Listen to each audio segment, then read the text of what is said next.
We are continuing in Chapter 8 of The Rape of the Mind by Juice A. Merleau. This is Part 2 of that chapter.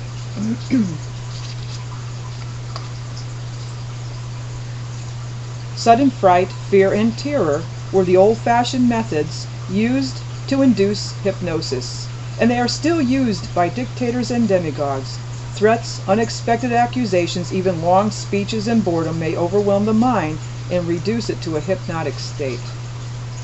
Another easy technique is to work with especially suggestive words, repeating them monotonously. Arouse self-pity. Tell the people that they have been betrayed and that their leaders have deserted them. From time to time, the demagogue has to add a few jokes. People like to laugh. They also like to be horrified, and the macabre especially attracts them. Tell them gory tales and let them huddle together in sensational tension. They will probably develop an enormous awe for the man who frightens them and will be willing to give him the chance to lead them out of their emotional terror. In the yearning to be freed from one fear, they may be willing to surrender completely to another. Radio and television have enhanced the hypnotizing power of sounds, images, and words.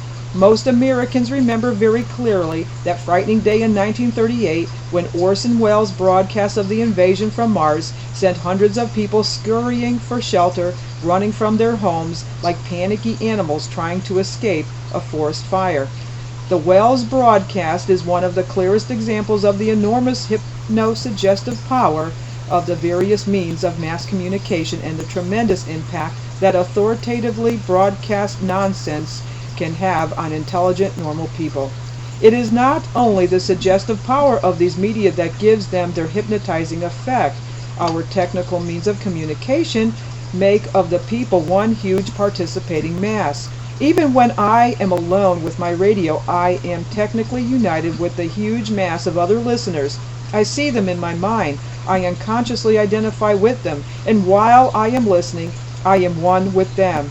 Yet I have no direct emotional contact with them. It is partly for this reason that radio and television tend to take away active, affectionate relationships between men and to destroy the capacity for personal thought, evaluation, and reflection. They catch the mind directly, giving people no time for calm, dialectical conversation with their own minds, with their friends, or with their books. The voices from the ether don't permit the freedom, arousing mutuality of free conversation and discussion, and thus provoke greater passive acceptance, as in hypnosis. Many people are hypnophiles, anxious to daydream and day sleep through their lives. These people easily fall prey to mass suggestion. The lengthy oration or the boring sermon either weakens the listeners and makes them more ripe for the mass spell, or makes them more resentful and rebellious. Long speeches are a staple of totalitarian indoctrination because finally the boredom breaks through our defenses. We give in. Hitler used this technique of mass hypnosis through monotony to enormous advantage. He spoke endlessly and included long, dull recitals of statistics in his speeches. The din of constant verbal intimidation of the public is a recognized tool of totalitarian strategy. The demagogue uses this suggestive technique too, as well as the more tricky maneuver of attacking opponents who are usually considered to be beyond suspicion. This maneuver is often combined with a renewed appeal to self-pity. 14 years of disgrace and shame was the slogan Hitler used to slander the very creative period between the armistice in 1918 and the year he seized the helm. 20 years of treason, a slogan used in our country not too long ago, sounds suspiciously like it, and it is all too familiar to anyone who watched Hitler's rise and fall. The stab in the back myth reduces everyone who was taken in by it to the level of suspicious childhood. This inflammatory oratory aims toward arousing chaotic and aggressive responses in others. The demagogue doesn't mind temporary verbal attacks on himself. Even slander can delight him. because these attacks keep him in the headlines and in the public eye, and may help increase people's fear of him. Better to be hated and feared than forgotten. The demagogue grows fat on prolonged and confused discussion of his behavior. It serves to paralyze the people's minds and to obscure completely the real issues behind his red herrings. If this continues long enough, people become fed up and they give in. They want to sleep. They are willing to let the big hero take over, and the sequel can be totalitarianism.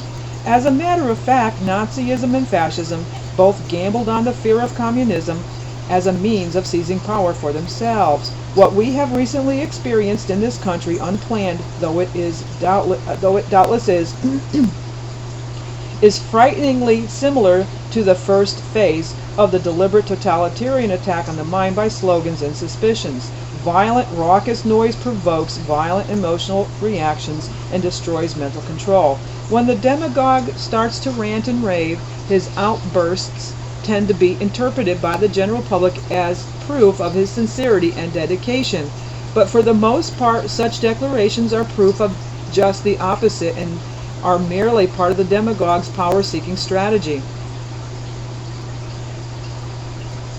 There is in existence a totalitarian document on terror which discusses in detail the use of well-planned, repeated successive waves of terror to bring the people into submission. Each wave of terrorizing Cold War creates its effect more easily after a breathing spell than the one that preceded it, because people are still disturbed by their previous experience. Morale becomes lower and lower, and the psychological effect of each new propaganda campaign becomes stronger. It reaches a public already softened up. Every dissenter becomes more and more frightened that he may be found out. Gradually, people are no longer willing to participate in any sort of political discussion or to express their opinions. Inwardly, they have already surrendered to the terrorizing dictatorial forces. We must learn to treat the demagogue and aspirant dictator in our midst just as we should treat our external enemies in a Cold War, with the weapon of ridicule. The demagogue himself is almost incapable of humor of any sort, and if we treat him with humor, he will begin to collapse. Humor is, after all, related to a sense of perspective. If we can see how things should be, we can see how askew they can get, and we can recognize distortion when we are confronted with it. Put the demagogue's statements in perspective, and you will see how utterly distorted they are. How can we possibly take them seriously or answer them seriously? We have important business to attend to, matters of life and death, both for ourselves as individuals and for our nation as a whole. The demagogue relies for his effectiveness on the fact that people will take seriously the fantastic accusations he makes, will discuss the phony issues he raises as if they had reality, or will be thrown into such a state of panic by his accusations and charges that they will simply abdicate their right to think and verify for themselves. The fact is that the demagogue is not appealing to what is rational and mature in man. He is appealing to what is most irrational and most immature. To attempt to answer his ravings with logic is to attempt the impossible. First of all, by doing so, we accept his battling premises, and we find ourselves trapped in an argument on terms he has chosen. It is always easier to defeat an enemy on your own ground and by choosing your own terms. In addition, the demagogue either is or pretends to be capable of the kind of logic that makes discussion and clarification possible. He is a master at changing the subject.